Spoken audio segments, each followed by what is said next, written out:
Un nuevo encuentro, una nueva semana y aquí estamos en nuestro living en Casa con María.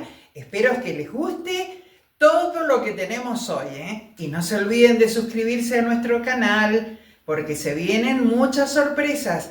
Y en el mes de julio, para el Día del Amigo, no les cuento más nada.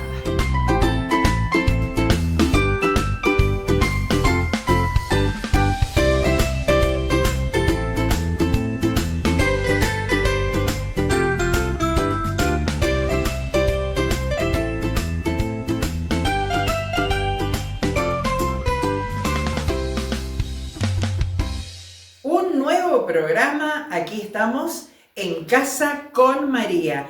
Bueno, agradecer como siempre a nuestros auspiciantes, a la gente que nos acompaña, a Tania Montenegro, estilista, allí en Godoy Cruz 740, a Casino Tower, a Roxana y a todo su equipo, también a Su Destino, Taxis y Remises, Sergio Dumé y los excelentes choferes que día a día nos transportan. También el agradecimiento muy especial a Estela Mari Sabayay de Pastela en San Martín 435. Jornada Campo del IPCBA en General Alvear, Mendoza. Herramientas claves para una ganadería sustentable. Miércoles 25 de junio. Establecimiento La Sofía. Ruta 188, kilómetro 732. Entrada gratuita. Cupos limitados. Participa el INTA. Informes e inscripción en ipcba.com.ar o al 11 44 15 81 89. Seguimos aquí en casa y recibimos a Marina González. ¿Cómo estás, Marina? Hola, María, muy bien. Bueno, un placer, como siempre, de recibirte. Vos sabés que me quedé pensando en el último programa el valor de Padre Sol, Madre Tierra.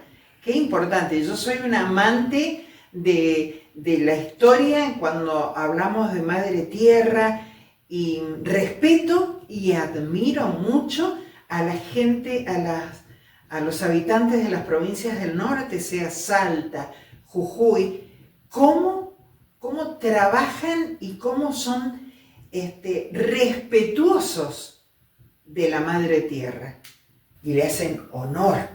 Exacto. Agasajan a la Madre Tierra. Sí, yo creo que ellos como que mantienen muy latente esta parte nativa y originaria de este respeto, la conexión con la tierra, ¿sí? Como decir, respirar sol y las manos en la tierra, y vas a ser un ser humano consciente y despierto.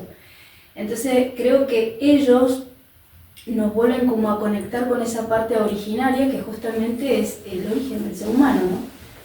Somos parte de esa leyenda o de esa escritura y de esa genética, ¿no? Como somos parte.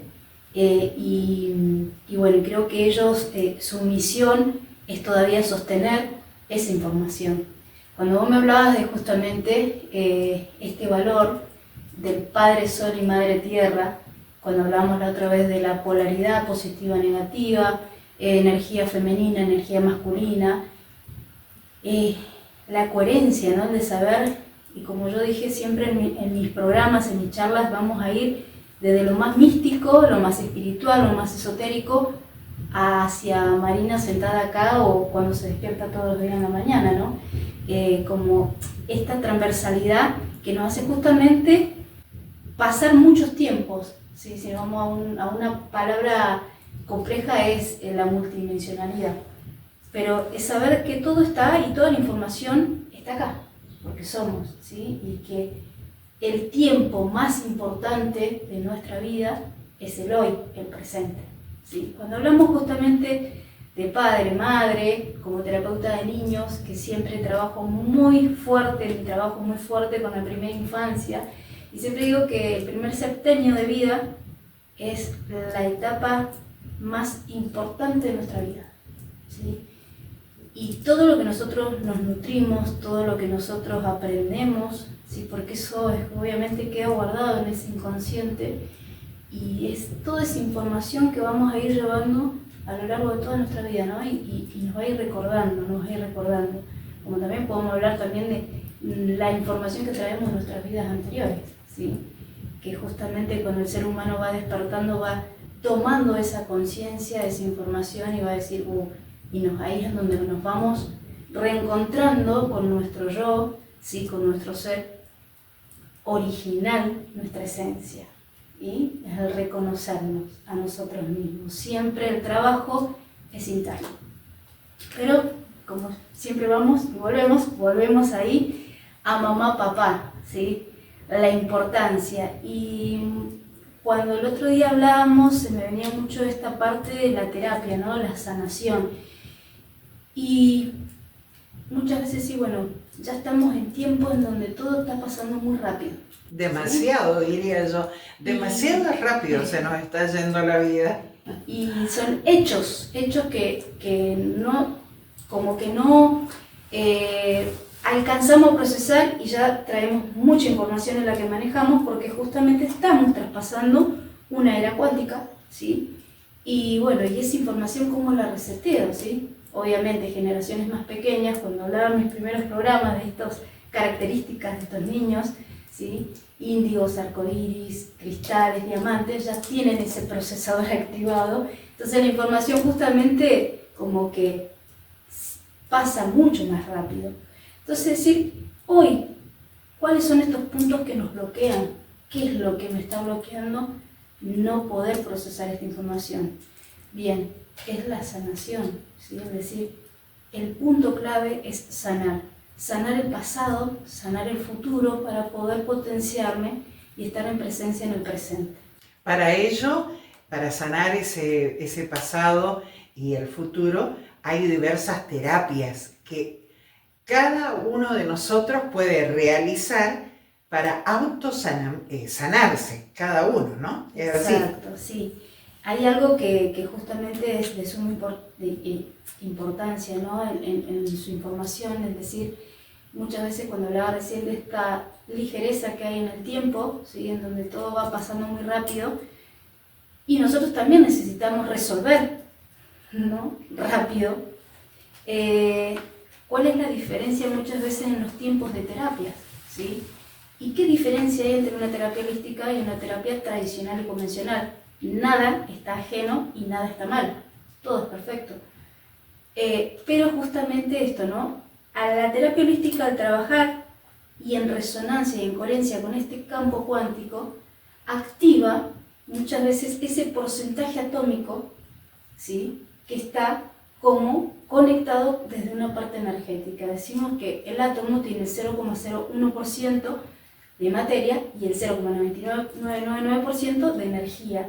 Entonces justamente lo que hace es convertir esta información, conecta con el fotón y viaja a través del tiempo, ¿sí? Obviamente en tiempo y rapidez enormes por este campo cuántico. Entonces justamente los procesos de sanación son mucho más rápidos. Cuando yo hablaba esto, ¿no? de tomar a papá y tomar a mamá, es de suma importancia, porque justamente cuando empezamos a hablar del programa, hablamos de toda esta información nativa y que nos conecta, ¿no? Con nuestras raíces, con quiénes somos y quiénes vamos a ser, ¿no? En algún futuro. Entonces, bueno, justamente creo que ahí es donde se va como encastrando cada pieza con coherencia y al decir la importancia que tiene, ¿no? Sanar nuestra infancia, sanar nuestro niño, ¿para qué? Para poder estar acá en coherencia y en conciencia de un sentido más evolucionado, más maduro. Ahí estamos hablando un poquito de lo que es la parte mental, consciente e inconsciente, ¿sí? Nuestro sistema emocional y donde traspasamos las emociones. Desde un aspecto físico, biológico, están las enfermedades, ¿no? Las que se van declarando y que se van representando a través de nuestro cuerpo. Entonces, bueno, creo que es este llamado, ¿sí? a muchas veces a poder trascender el miedo, ¿sí? A lo desconocido. Creo que hoy hay sumamente muchísimas vías de información. Siempre ser muy respetuoso, ¿sí? Con la información que tomamos y saber de que si estas terapias y estas herramientas hoy existen, porque son de mayor utilidad y porque también como esta misión, ¿no? Cósmica que nosotros tenemos es alinearlo lo más antes posible para poder seguir evolucionando como seres humanos y poder conectarnos con todos los demás reinos para vivir en coherencia, en resonancia y en una frecuencia elevada, ¿no? Y poder salir como de estas vibraciones, vamos a llamar, bajas o densas, ¿no? De control, de manipulación, y que justamente creo que hoy nuestro despertar nos está trayendo esto. ¿Qué más hay? ¿No? ¿Qué más puedo yo tener? ¿O quién soy? Esta pregunta de quién soy y qué más hay, ¿no? Y bueno, creo que es ir tomando y encastrando cada cosa para poder llegar lo más antes posible y con estos 3 ejes alineados. Marina, ¿somos creadores de nuestras propias enfermedades? Sí, ahí es como una mitología muy ahí, porque muchas veces desde un aspecto biológico y genético nosotros venimos, ¿sí?, con esa información de nuestro árbol, y voy a hablar un poquito ahí de la biodescodificación, y bueno, cuando hablamos de toda esta natividad que traemos, ¿sí?, que si cada uno empieza a como hurguetear y hacer el árbol genealógico, como que somos bastante completos, ¿no? ¿La biodecodificación es una terapia también? Sí, es una terapia holística que justamente trabaja muy puntualmente nuestro sistema biológico, ¿sí? Como biodecodificando la enfermedad. Bien. Siempre conectada justamente con el campo mental y llevando ahí como muy en conjunto el sistema emocional, ¿sí? Pero bueno, es como ir buscando, y creo que hoy, antes en unos años y no muchos años más atrás, 5 años, era como pocas las terapeutas, era como muy difícil también poder llegar.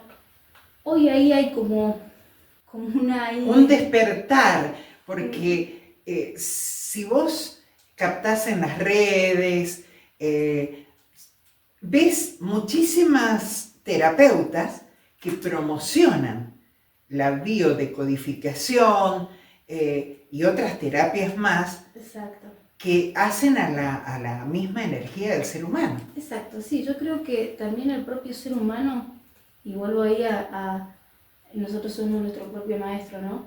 La biodescodificación lo que hace es hacernos conscientes, nuestro recorrido, nuestra experiencia física. Entonces justamente cuando vos empezás, y ahí, bueno, en otro programa vamos a hablar, y lo bonito y agradable que es poder hablar de la conexión con uno mismo, este diálogo con uno mismo, ¿no? ¿Por qué? Porque para tener un diálogo certero y transparente con uno mismo, y que ahí es donde nos enfocamos en la sanación, hay que salir como de ese camino del victimismo, ¿sí? Y ser coherente y saber de que estamos todos en el mismo samba y que hoy nos estamos compartiendo, nos estamos entrelazando con información, con comunicación, pero todos venimos a lo mismo, a sanar, a liberar y a ser parte de una era evolutiva como humanidad.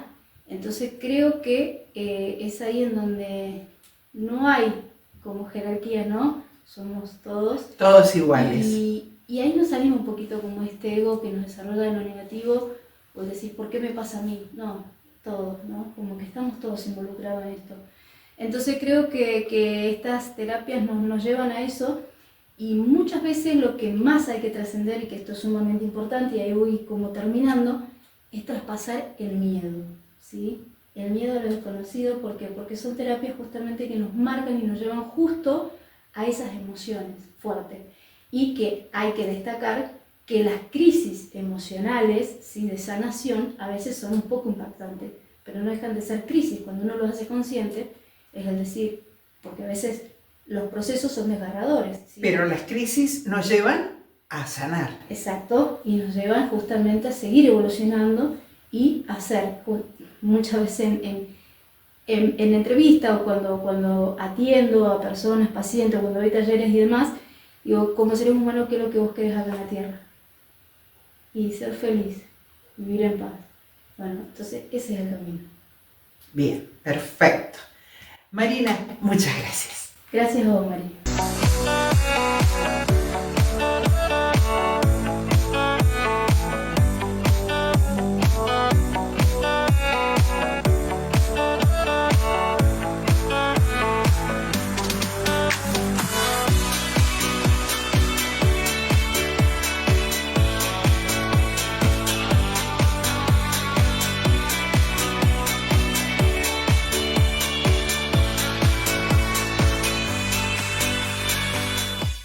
Casa con María y por supuesto hablando de discapacidad, uno de los bloques que hemos incluido desde hace ya un mes y días, porque para nosotros es muy importante que la comunidad esté informada de cómo se vive y cómo se trabaja en discapacidad aquí en el corazón de Mendoza.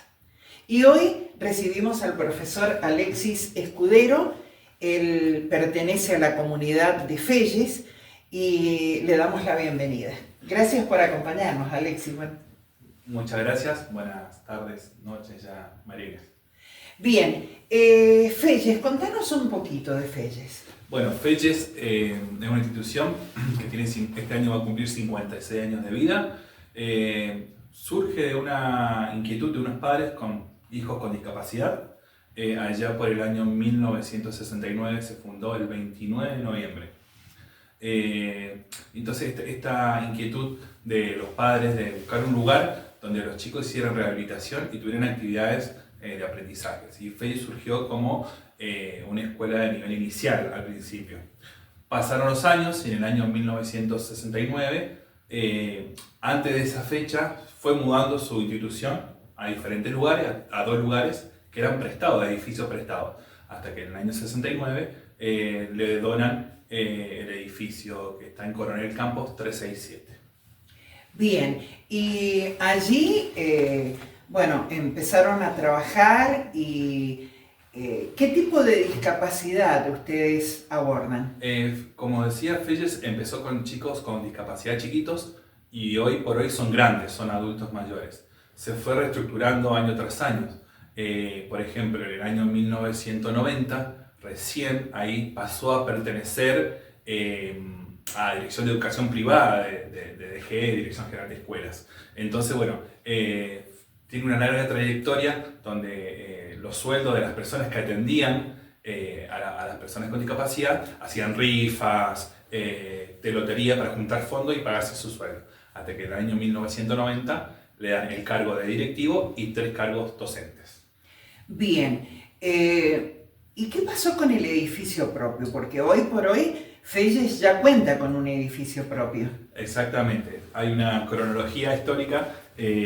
Sabemos que en el año 90 le dieron los cargos y a medida que fueron pasando los años, el gobierno provincial le fue dando más cargos. ¿Qué pasó con el edificio nuevo?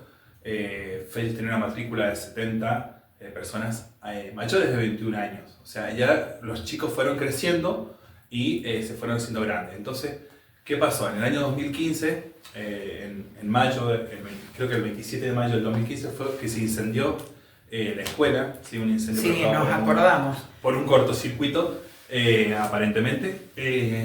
Fue lo que dijeron los bomberos en ese momento. Y bueno, entonces ahí estuvimos 4 años trabajando en esa escuela gracias a mucha gente que colaboró fue una situación muy compleja. Entonces, bueno, vos me preguntabas qué pasó con el edificio.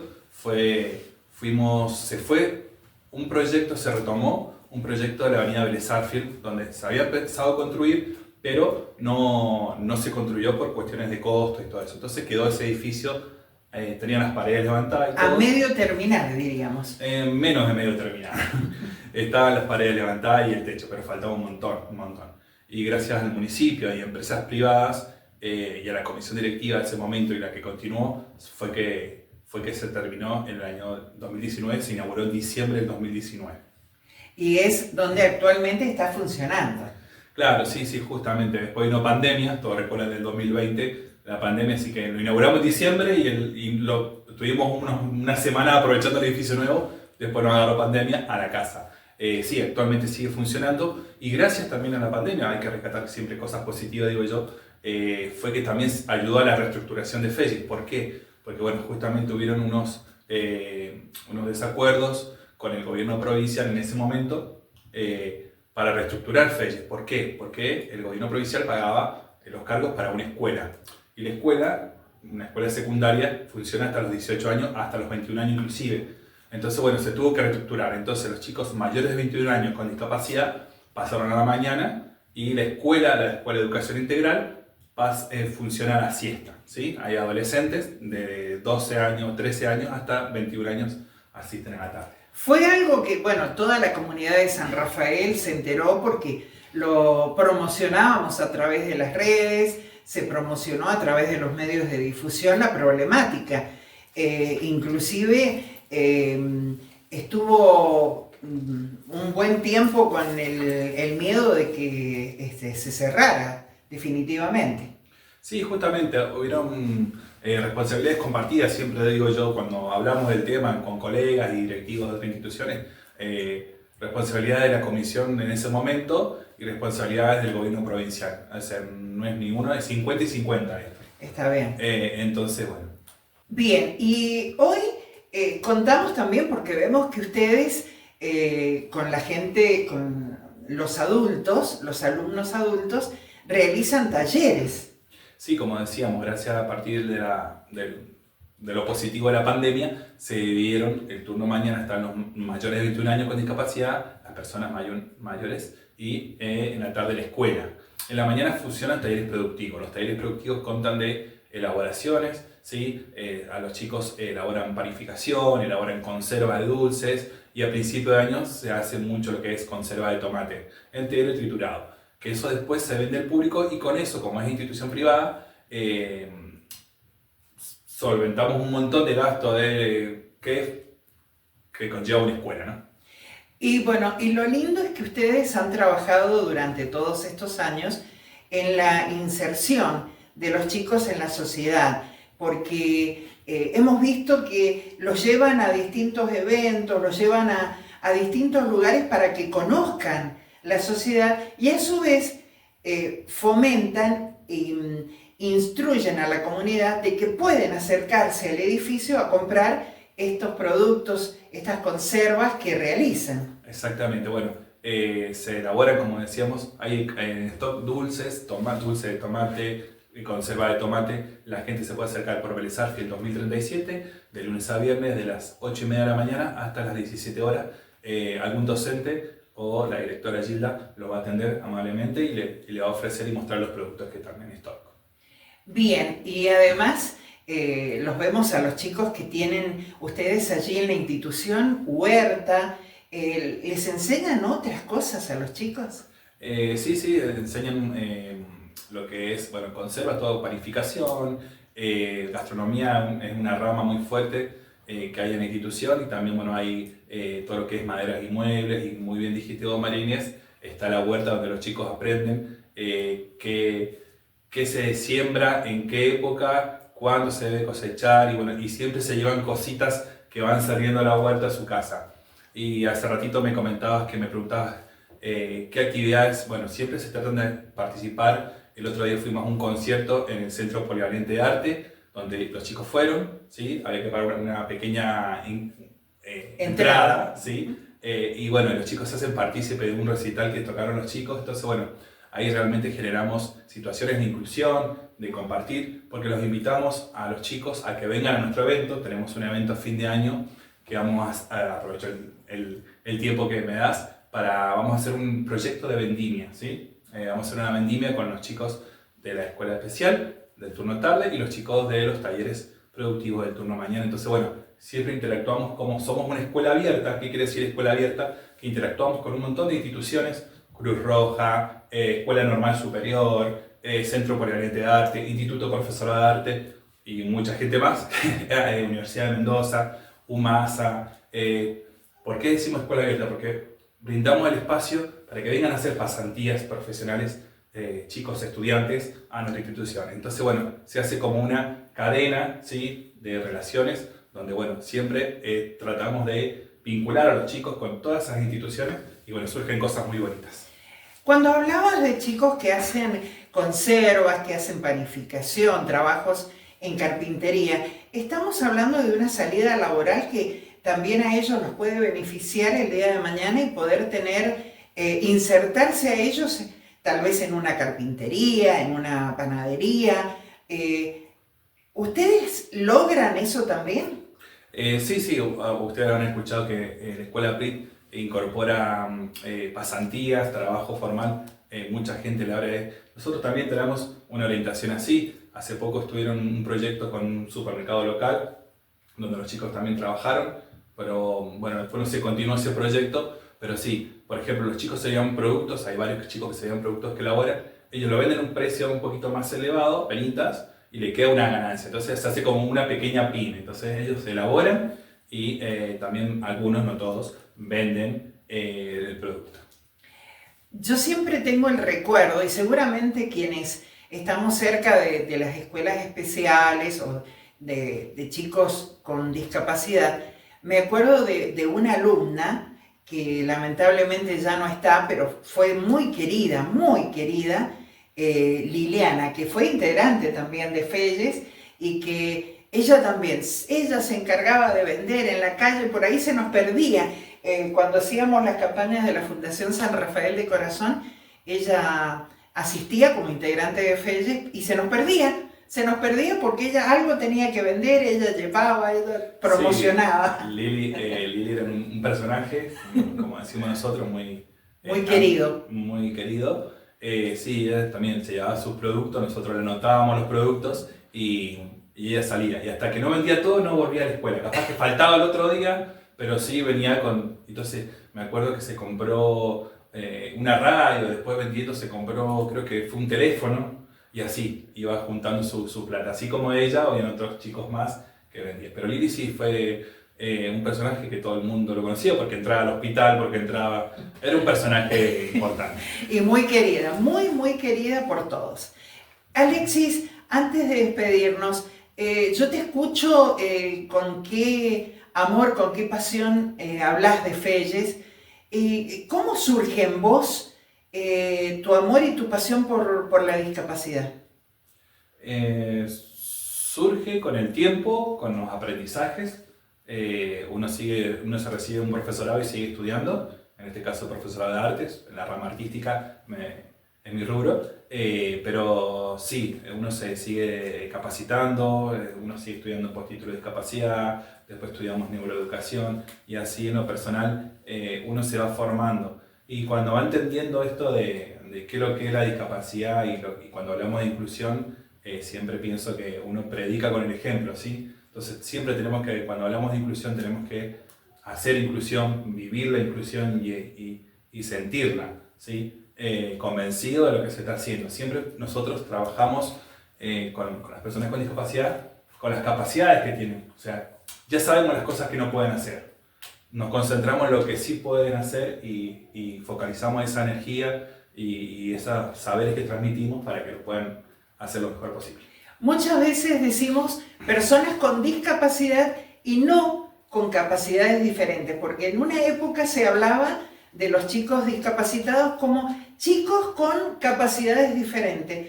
Y no es así, está mal el concepto, porque todos, ustedes, yo, tenemos capacidades diferentes. Sí, inclusive, como decía, bueno, una de las columnistas de este programa en discapacidad, Cecilia, fue cambiando el paradigma, ¿sí? Ella lo explicó muy bien en el programa, hace unos par de programas anteriores, que en la época que, por ejemplo, se fundó Felles, que comenté una línea cronológica en 1969, había otro paradigma de discapacidad, ¿sí? El paradigma médico, por ahí.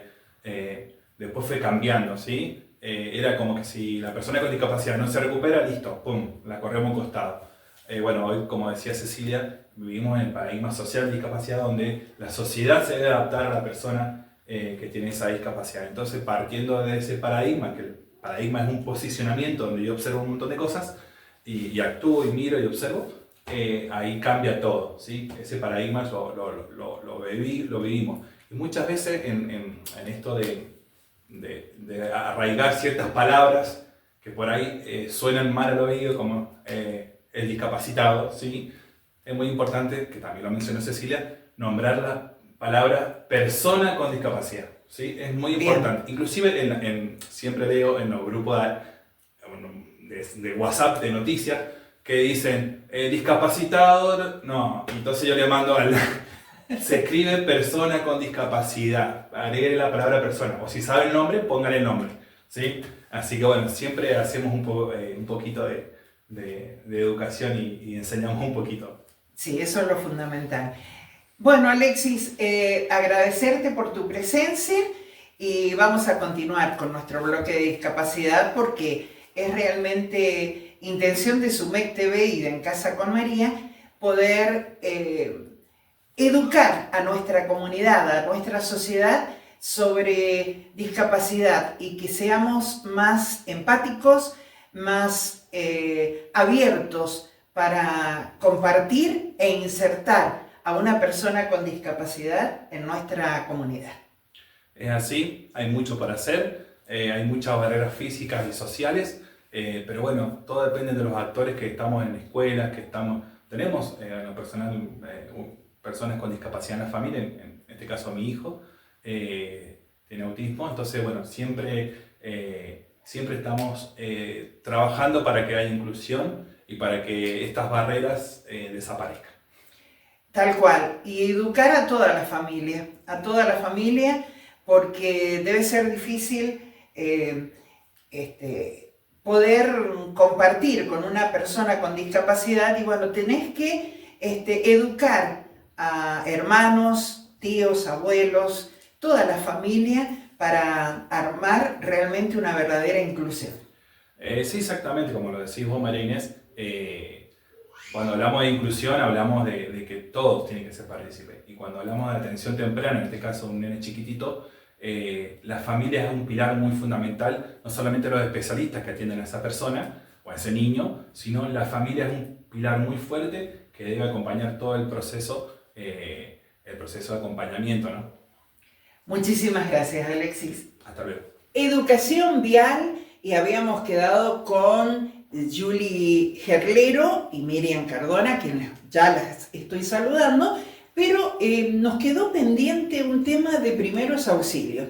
¿Qué hay que llevar? ¿Qué hay que tener en cuenta cuando hablamos de primeros auxilios? ¿Cómo están? Bienvenidas. Hola, ¿qué tal? ¿Cómo estás, Marina? Bien, muy bien. Julie, bueno, primeros auxilios, ¿qué hay que tener en cuenta? Bien, lo que me olvidé de decir la última vez, que me parece también algo muy importante, es que no hay que mover al herido, que es una falla que cometemos en caso de la emergencia también, del estado de shock puede ser, e intentemos no moverlo, a no ser que sea un caso de fuerza mayor. Un ejemplo puede ser que el auto se esté incendiando con la persona adentro. En ese momento sí intentamos remover a la persona. Es necesario. Sí. Es sumamente necesario extraerla. Sí, en ese caso sí. Pero si no, intentemos no moverla, esperar a que lleguen emergencias. Lo que podemos hacer, por ejemplo, es ver si esa persona tiene algún objeto incrustado. En ese caso no lo sacamos porque puede estar sirviendo como tapón y es el taponamiento de la herida. Inclusive por allí, si sus piernas han sido presionadas en el mismo choque, hay que tener en cuenta eso. Claro, hay que intentar de no removerlo y ver muy cuidadosamente, sin tocar nada, que puede tener algún objeto incrustado, algo que lo está aplastando. Y bueno, en ese momento lo que tenemos que intentar es ver si tiene un sangrado, porque puede tener un sangrado que se derrama fácilmente, eso es un sangrado venoso. Pero si encontramos que tiene un sangrado que sale a borbotones, eso sería una sangre arterial ya. Entre las dos es mucho más peligrosa la arterial porque es sangre que bombea el corazón. ¿Y qué hacemos en ese caso, Julie, que tengamos realmente que vemos que el accidentado está teniendo una hemorragia bastante seria? Bueno, en ese momento intentamos, como dije la anterior vez, no poner un torniquete, pero sí taponar con gasas o lo que tengamos en el momento. Y tener muy en cuenta que el botiquín que lleva en el habitáculo el vehículo no sirve, allí hay gasas, hay todo, entonces para poder hacer este taponamiento de la arteria. Sí, exactamente. Y bueno, quería agregar eso y que es muy importante que todo conductor sepa un poco de primeros auxilios, aunque sea, porque nadie está exento a participar o a ser testigo de un accidente. Y hay que estar muy atentos porque si vemos un accidente no nos podemos ir, tenemos que estar atendiendo porque ahí es abandono de persona. Exactamente, sí. Bueno, muy bien, para tenerlo muy en cuenta lo de los primeros auxilios. Miriam, a vos quería hacer referencia de las señales. ¿Quién es? Porque esta semana me he encontrado, yo te dije, voy por la calle y dije, este muchacho hizo mal la maniobra, esta señora no frenó a tiempo. Bueno, ¿cómo es el tema de los pasos? ¿Quién tiene la prioridad de paso, Miriam? Bueno, mira, primero que nada, como lo he hablado en los otros programas, las prioridades de paso, o sea, la comunicación es de conductor a conductor. Esa es la comunicación que tenemos. Tanto como señales de luz de giro, balizas, todo eso es la comunicación que tenemos. Las prioridades de paso siempre la tiene el que va por la derecha. Pero no nos tenemos que olvidar que cuando nosotros giramos, perdemos la prioridad de paso. ¿Y por qué? Pues ustedes se pueden preguntar, ¿y por qué voy a perder la prioridad de paso si voy por derecha? No, porque al girar perdemos la prioridad porque estamos cambiando de carril, que eso es importantísimo. Hay gente que gira y gira como que él tiene la prioridad y la pierde. Bien. Entonces, eso es lo que hay que tener mucha precaución cuando nosotros giramos. Ahí perdemos la prioridad de paso. Para tenerlo en cuenta, señor automovilista, señor ciclista y motociclista, que es el problema que estamos teniendo últimamente, porque parece que las leyes se han hecho nada más que para los automovilistas, los camioneros, los conductores de colectivo, pero no, las leyes están para todos. Para todos, todos exactamente. Todos tienen que cumplir eso, lo que nos dice la ley, pero bueno, desgraciadamente cada vez estamos viendo más accidentes y de motos. Muchos chicos, estos de los mandados, hay muchos accidentes y es una pena porque yo creo que la empresa debería hacerle obligarlo al chico a que haga un curso, como mínimo que sea, pero que sepa las prioridades y lo que nos pide la ley. Vos sabés que a veces nos ha ocurrido ir atrás de un vehículo y te pone el guiñe hacia la derecha, decir, bueno, va a doblar en la próxima, y de repente aparece y dobla a la izquierda. Sí, eso ha pasado y pasa siempre. No sé, porque yo a los alumnos, en mi caso, por lo general a la gente le cuesta mucho la derecha y la izquierda. Por ahí hay gente que le preguntas cuál es tu derecha y la piensa cuál es la derecha. Entonces yo al alumno le digo siempre, acuérdense para el lado que quieren que vaya la trompa, entonces para arriba es la luz de giro si van a hacerlo a la derecha. Y si es a la izquierda es lo mismo. O sea, pero yo creo que la gente tendría que perfeccionarse un poco más, tendría que ser más exigente la policía porque cada día estamos viendo muchos más accidentes. Miren, otra cosa, vamos detrás de un vehículo y de repente vemos, porque no podemos visualizar si podemos pasarlo o no.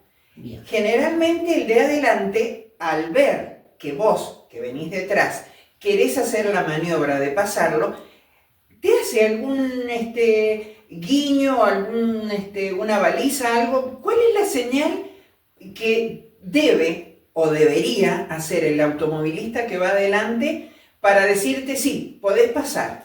Claro, mira, eso es así. Nosotros si vamos conduciendo y me voy a poner yo adelante, como que voy adelante y yo veo que el de atrás no quiere pasarme y veo peligro donde si él me pasa vamos a estar los dos complicados, lo que debemos hacer es poner la luz de giro de la izquierda, entonces usar el sentido común también. ¿Qué voy a hacer? Yo voy a hacer esa señal y él va a pensar que yo voy a girar a la izquierda, entonces no va a avanzar.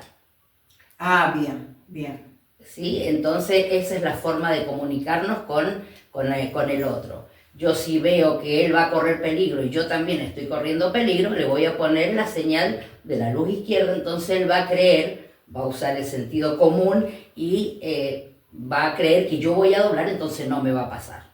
¿Las balizas también se pueden poner en ese caso o no? No, las balizas están muy mal usadas acá.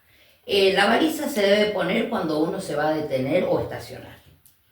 En el primer programa te lo hice un comentario, la gente pone balizas para estacionar y no es así. La gente usa la baliza para para estacionarse en doble fila, y que se creen que poniendo balizas en doble fila están haciendo lo que dice la ley, y no es así. Nosotros no podemos estacionar nunca en doble fila, porque estamos interrumpiendo en lo que es el tránsito, ¿sí? Para estacionarme, si yo voy por el centro y me quiero estacionar, debo colocar baliza. Entonces el otro conductor sabe que es lo que yo estoy haciendo, que me está pasando algo delante mío. El guiñe es en las esquinas para doblar, solamente para eso. Me ha llamado mucho la atención que veo que la gente no pone balizas cuando pasamos frente a un colegio. Todos tenemos la obligación de bajar la velocidad, que la velocidad es a 20 kilómetros, y poner balizas. Todo lo que es enfrente de la escuela debemos pasar con balizas. A mí me ha pasado que pongo balizas y me empiezan a tocar bocina que me apure. No, yo estoy haciendo lo que la ley me dice. Entonces, todos ciudadanos debemos poner balizas cuando vamos cruzando, o sea, vamos pasando enfrente del colegio, porque en cualquier momento puede salir algún chico y está corriendo peligro. Entonces, mermar la velocidad a 20 y poner balizas.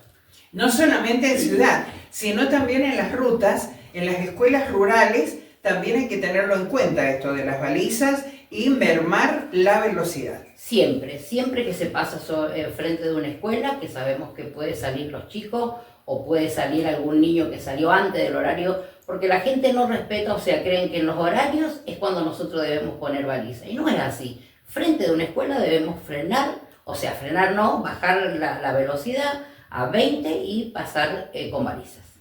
Muy bien, educación vial, para tenerlo muy en cuenta, todas las semanas aquí en Casa con María. Gracias, chicas. Muchas Gracias a vos.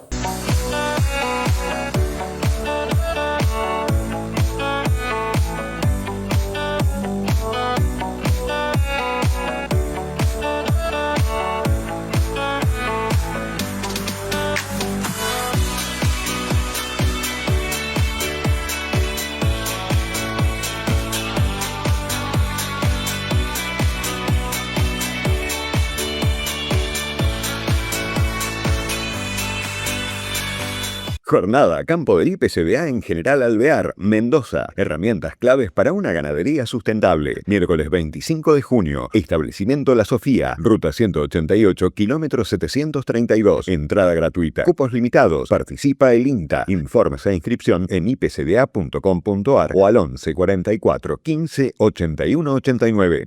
En nuestro living, a esta hora estamos malvinizando, y para ello está Tachi Flores con nosotros. ¿Cómo estás, Tachi? Bienvenido. Muchas gracias por Nuestro columnista, ¿sí? Ya lo hemos adoptado como columnista de Casa con María. Bueno, gracias por la invitación nuevamente y bueno, a seguir malvinizando. Así es, esa es la idea, porque ustedes, tanto vos como tantos veteranos, son las voces, y a través de Sumec TV y en Casa con María, son las voces que se callaron allá en el 82. Así es, yo creo que el punto de partida, sin lugar a dudas, fue aquel 82 y bueno, esto no se termina, esto no caduca, no tiene fecha de vencimiento, esto hay que seguir. Yo creo que Malvinas fue un aprendizaje sin lugar a dudas bravísimo, pero no solamente para nosotros, para nuestros familiares también.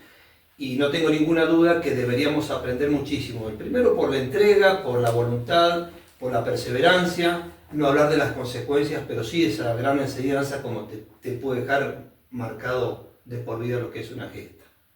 Bueno, dejamos la historia allí, porque estamos, como todo, ¿viste? Estamos ahí expectativos de cómo sigue la historia de Tachi Flores en Malvinas. Bien, habíamos dicho desde ese terrible naufragio, la incertidumbre porque si bien nosotros veníamos navegando a la par del buque Piedrabuena y el Cuyar, que eran los dos que nos acompañaban en esta navegación, y teniendo la esperanza, una vez que nos hundieron, bueno, ya nos vienen a rescatar, y a sabiendas de que en la época del año que estábamos, 2 de mayo, y tan al sur que estábamos, sabíamos que oscurecía muy pronto, tal vez así que a las 5 de la tarde oscurece en esa época, y dijimos, bueno, es un trámite, ya nos vienen a buscar el resto de nuestros compañeros en otros buques, pero empieza el reloj a dar vueltas, a girar. Y no aparecía nadie. Y no aparecía nadie. Y ahí realmente empieza un bajón, ¿no es cierto? Nos sentíamos tristes y gracias a mi segundo jefe, el teniente Fragates Wood, que es quien toma las fotos de la balsa donde íbamos, de todo el hundimiento, nos unimos por idea de él, nos unimos en oración, empezamos a rezar el rosario y yo no tengo forma permanente, pero no sé cuánto tiempo pasó y volvíamos a rezar el rosario aquel 3 de abril al otro día, que amanece recién a las 10 de la mañana, 10:30, avistamos un avión y ahí volvés a recuperar la energía, la esperanza. La esperanza, porque sí, bueno, nos vio el avión, hizo como un giro encima nuestro, que yo me enteré hace muy poquito, y voy a contar esto creo que por primera vez a las cámaras que lo cuento. Hace escasamente 2 años nos invitan a exponer a un paraje que es el Coronel Pringles, fuimos con el hermano de Pedro Giachino, entre otros, Alejandro Giachino, con Francisco Romero, el presidente de CBEMA de acá de San Rafael, y bueno, una reunión muy linda que hubo porque habían varios veteranos, y tuve el honor de reencontrarme con uno de los tripulantes del avión Neptune. Y esto, como bien decía recién, no lo había contado porque no sabía bien en profundidad, contado por el relator causante, ¿no es cierto? A ver, quien había realizado este tipo de maniobra. El comandante del avión Neptune, que nos estaba buscando, se estaba quedando sin combustible. Un avión Neptune es un avión que no solamente lo conforma un solo tripulante, sino lleva varios, no sé si son 5, 6, 8, no soy específico en el tema. En esa búsqueda de esas balsas que estaban a la deriva, viene uno de sus tripulantes y le dice al comandante: señor, nos estamos quedando sin combustible, si no pegamos la vuelta no llegamos al continente y nos caemos al océano. Y esa sabia decisión de ese comandante que dice: déjenme 2 o 3 minutitos más para seguir buscándolo. Y tuvimos la suerte de Dios que en esos 2 o 3 minutos, que se extiende de lo que estaba pactado, alcanza a ver unas pequeñas manchitas naranjas, porque la balsa era naranja, sobre la superficie del mar. Así es que detecta la posición nuestra, avisa a estos buques dónde estábamos, y bueno, y a partir de ahí emprenden un viaje hacia el continente, el avión, para poder aterrizar, y gracias a Dios tuvieron la posibilidad de hacerlo, y así es como el Piedrabuena y el Guyar van a nuestro rescate. Pero aquel 3 de abril, el día posterior al hundimiento, vuelve a suceder la oscuridad a las 5 de la tarde, ya íbamos muy deteriorados, habíamos vomitado mucho, algunos se orinaban encima para darse calor, soportar ese frío terrible, siempre decimos que más o menos entre 12 y 15 grados bajo cero, lo que es la sensación térmica. Prácticamente estás en contacto con el agua porque la balsa tiene doble fondo, lleva agua para estabilizar un poco los movimientos de las olas, que realmente de mucho nos sirve. Con ese oleaje de 7 a 12 metros de altura es terrible. Y bueno, en ese 3 de abril, aproximadamente a las 10:30 de la noche, se nos acerca un buque, un barco de guerra, ¿no es cierto?, con una luz grandota, nos hacía seña de luces, haciéndonos conocer que ya nos habían visto, con nosotros los gritos, eufóricos obviamente, pero sigue de largo y no entendíamos por qué. Después entendimos el porqué, porque es un buque que tiene una capacidad más o menos de 70 tripulantes y llevaba como 400 rescatados, aparte de los 70, entonces no entraba más nadie. Él nos quería avisar, pobre, la gente nos quería avisar, que detrás de él venía otro buque, nosotros no sabíamos eso. Así que después que se va, una desilusión terrible, fue terrible, un bajón terrible, porque dijimos, no entendemos el porqué de no rescatarnos si había pasado cerca. A las 12 de la noche aproximadamente se acerca el otro buque de la Armada Argentina, el Piedrabuena, se acerca y bueno, y ahí este teniente que había sacado la foto, que tenía experiencia en un naufragio, él había pertenecido a la Marina Mercante, después se pasa a la Marina de Guerra. Y nos había comentado que había estado en un naufragio. Entonces, ya con una experiencia de tal magnitud, nos dice, bueno, cuando se acerque el buque el Piedrabuena, nos va a oprimir hasta existe la posibilidad que nos quiebre, porque con el movimiento del oleaje que tenía el buque, ¿no es cierto?, la ola se frena, la balsa se frena ante la superficie del agua, y en esa opresión podíamos llegar a sufrir algunas consecuencias, pero que no nos preocupáramos, que no iba a pasar absolutamente nada. Tal es así, se acerca el Piedrabuena, normalmente se tira de una soga amarra, se llaman en la jerga marinera, sostenemos firme de ahí, y a partir de ahí nos tiraban una soga con un cuero que es con los que los marinos se largan desde cubierta principal para abajo cuando van a reparar en esa franja así de cuero. Nos sentamos, o sea, los que tienen la especialidad de control de averías, que son los que pintan los buques, con una picareta, bueno, cuando están en dique Es como un arnés. como un arnés para sentarse. Se agarra, los edificios tienen algo parecido. Sí. Edificios bajos, ¿no? Y bueno, eso nos lo pasaban, nos los poníamos como si fuera un pullover por debajo de las axilas, agarramos de la cuerda y después de haber estado, lo que yo digo, bueno, he probado y vivenciado lo que es la inteligencia y lo que es el cuerpo humano, ¿no? De estar muy débiles, falta de alimentación, haber vomitado. Cuando nos tiran la soga con ese cuero que nos poníamos así, ¿no es cierto? Agarrados de la soga y la gente que estaba en cubierta principal se empieza a cobrar, en la jerga marina se dice, cuando empiezan a recoger de la soga, nosotros íbamos por el casco del buque para no darnos vueltas con los pies en las manos tratando de subir. De apoyar, exactamente, de apoyar para no darnos vueltas, hasta que ahí nos reciben, nos toman nombre y apellido, a dónde queríamos que fuera destinado, que estábamos bien, y nos dieron uno de los platos más ricos que he probado en mi vida. Un vasito plástico así de guiso de porotos y fideos, que fue... el manjar... Te vuelve el alma al cuerpo. Después del terrible frío, realmente te vuelve el alma al cuerpo. Y ahí, bueno, la misma gente de ahí nos ofrecían sus camas cuchetas para recostarnos. Nos dieron ropa seca porque veníamos con ropa mojada o húmeda. ¿Y desde cuándo? Y son 32 horas que, si bien las balsas son cerradas, siempre tenés un poco de agua que se mete adentro, humedad. Y bueno,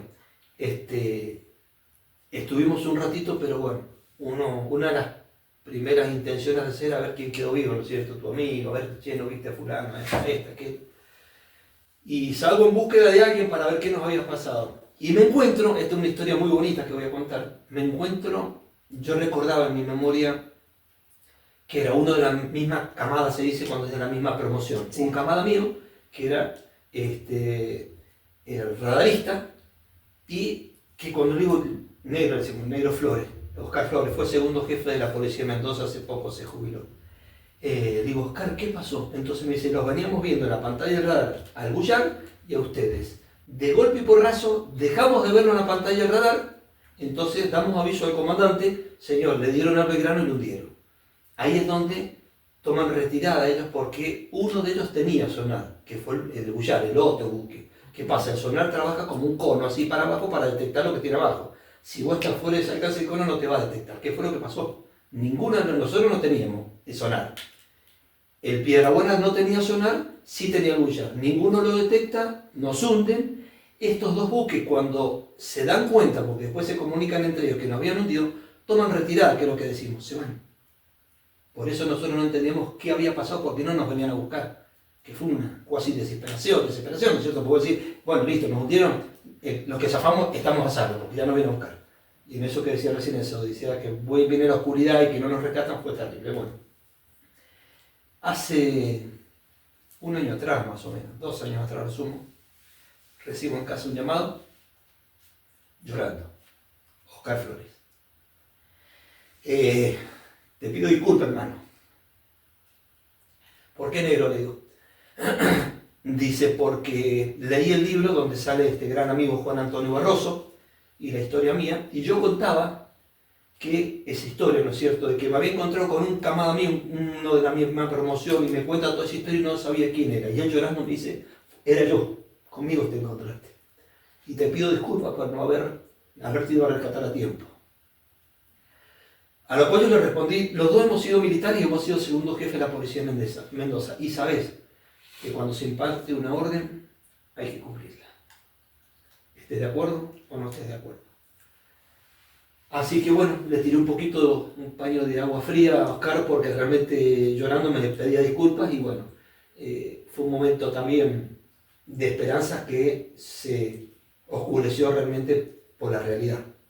Y una realidad dura, una realidad que ustedes no quisieron vivirla y la vida se las puso en el camino, y que gracias a Dios hoy la pueden contar.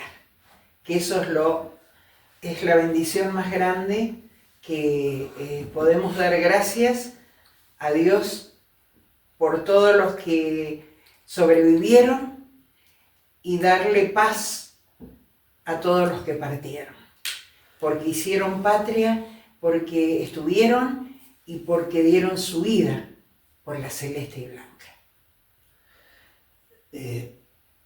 Nosotros, en lo particular, voy a hablar por mí, muchas veces, ¿qué es lo que ocurre? Hemos ido un poco mutando, porque te vas nutriendo, vas creciendo, vas forjándote en la vida, porque ustedes ven hoy a Tachi Flores, Héctor Darío Flores, formado con una familia, con un trabajo, jubilado de la educación y todo, pero los momentos más drásticos fueron después, ni más bien llegamos, al poco tiempo de llegar. Eso vacío, eso no concordar ni con tus amigos, porque teníamos una escala de valores distinta, y todo esto para adentro, ¿viste? Vos había actitudes que no las compartía. Pero esa parte nos las vas a contar en el próximo encuentro que tengamos de Malvinizando, la semana próxima. Como no, con mucho gusto. ¿Comprometido? Comprometido.